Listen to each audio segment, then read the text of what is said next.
আজ আমি 1 কাপ হয়ে গেলাম ঘরে তৈরি ফলের রসের পানীয়। আবহাওয়া খুব গরম, 1 কাপ ঠান্ডা পানীয় বানাই। আরে কে আমাকে নড়াচ্ছে? তুমি কি করছো?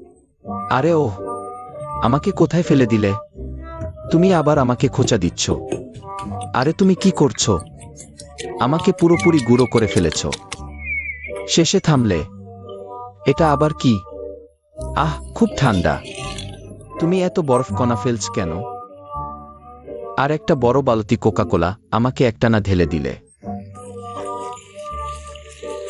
ভিজে আমি বেশ আরাম পাচ্ছি, এখনো শেষ হয়নি। এই 1 কাপ ঠান্ডা ফলের রসের পানীয় উপকরণ তো অনেক। একটা ছোট কাপ পুরোপুরি ভরে শেষে তৈরি হয়ে গেছে, দ্রুত কর। এমন সুখে সুন্দরী মেয়েটি পান করে ফেল।